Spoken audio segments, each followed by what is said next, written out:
Desa Sudimoro Harjo, Kecamatan Wilangan, Kabupaten Nganjuk. Makam Pangeran Singosari ternyata menyimpan banyak misteri. Meski demikian, makam ini menjadi salah satu tujuan wisata ziarah kubur dari berbagai macam golongan ziarah yang berasal dari luar daerah, dan pastinya berziarah dengan berbagai tujuan dan niatan masing-masing. Lantas apa saja misteri yang meliputi makam Pangeran Singosari? Dan inilah ekspedisi Islam Nusantara yang akan mengupas misteri dan sejarah makam Pangeran Singosari, Desa Sudimoro Harjo, Kecamatan Wilangan, Kabupaten Nganjuk.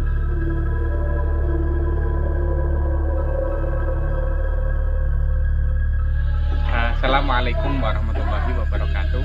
Waalaikumsalam warahmatullahi wabarakatuh.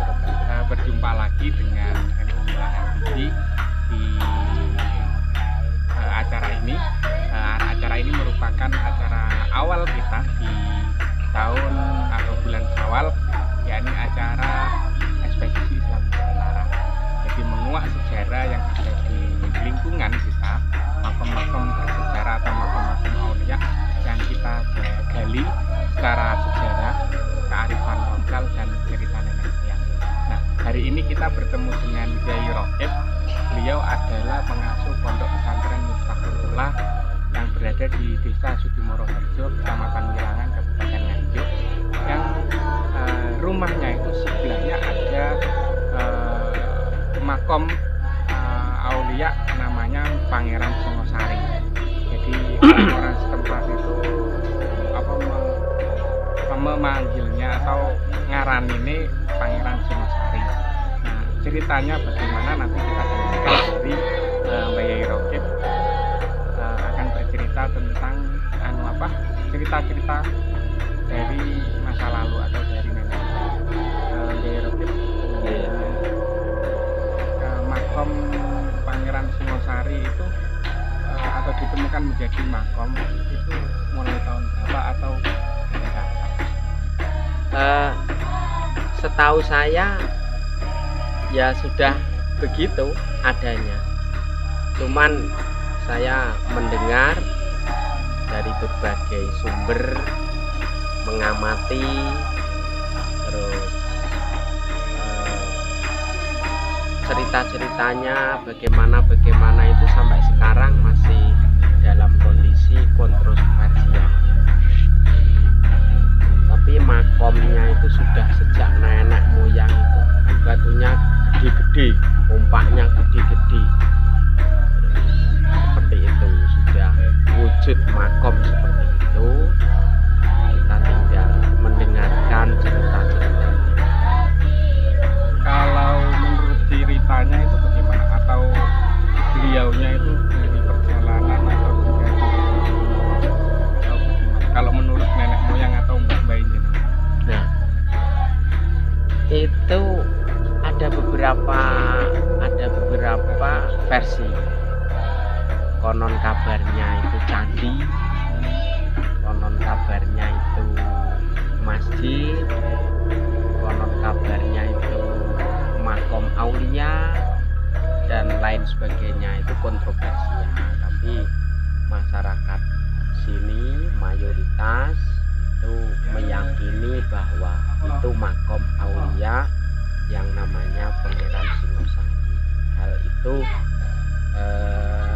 terbukti nyatanya setiap malam, setiap saat itu banyak sekali dari Surabaya, dari Jombang, dari mana-mana itu sama berziarah di sini. Malahan penduduk lokal di sini masih belum begitu banyak. Yang banyak itu malah tercium dari luar daerah. Seperti Mbah Yai saya sendiri, guru saya dulu juga ujang sama saya bahwa itu makom aulia. Jadi saya juga aktif untuk berziarah di sini. Kalau menurut beberapa kan versi masjid yang sudah ditata batunya, Iya. terus tidak jadi atau atau urung dibangun atau Nah itu yang saya katakan kontroversi antara dua. Yang pertama adalah yang batu-batuan itu masjid, tapi saat membangun ya toh, itu ada pemberontakan apa gimana akhirnya tidak jadi itu. Terus ada lagi yang candi, kemarin juga masuk di TV, masuk di media juga, ada penelitian di sini katanya itu candi bukan masjid.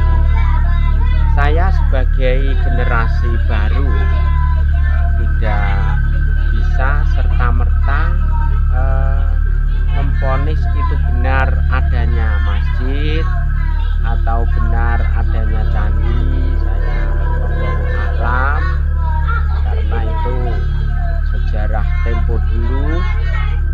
Saya cuma bisa meyakini, mendengar, mengamati, dan akhirnya mengambil sebuah referensi bahwa kami yakin bahwa itu makom.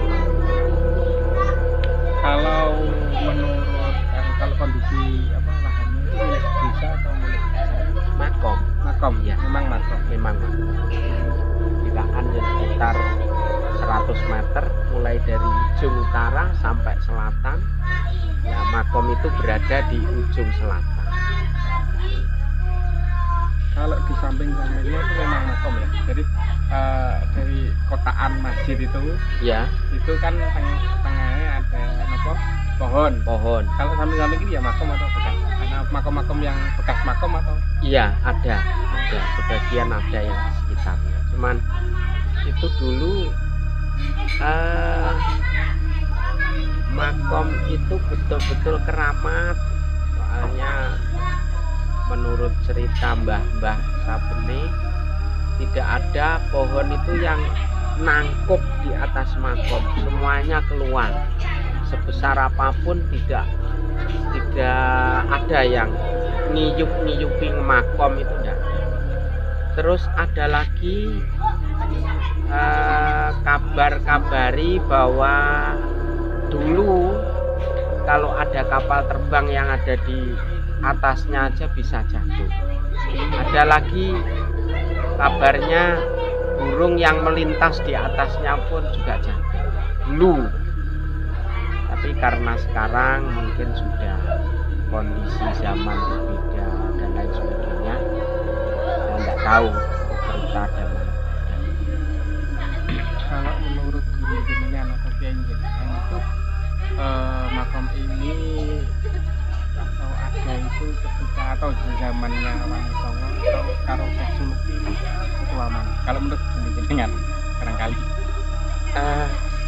saya mohon maaf belum sampai pada tataran silsilah, tataran secara mendetil bahwa dulu Mbah Yai saya itu cuma bilang di dekati sampean ada makom Allah, tolong nanti kalau di rumah ziarah. Tradisi pesantren kan harus manut sama orang tua, sama guru. Jadi saya juga tidak kalau masalah yang lain secara mendetail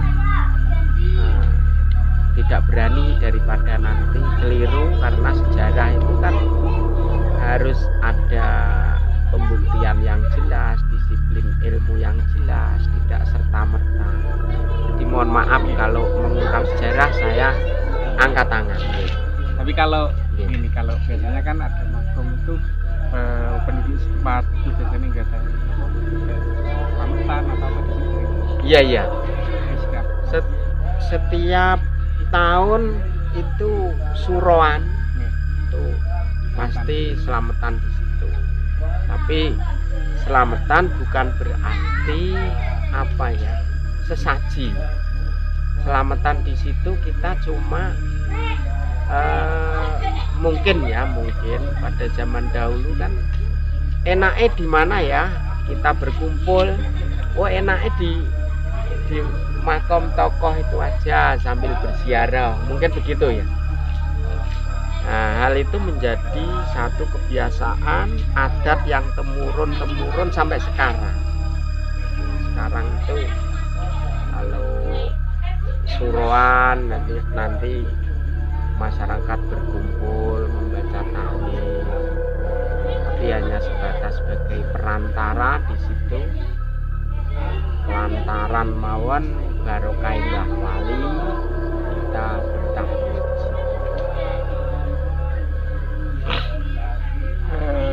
Itu tadi atau tradisi lokal yang bisa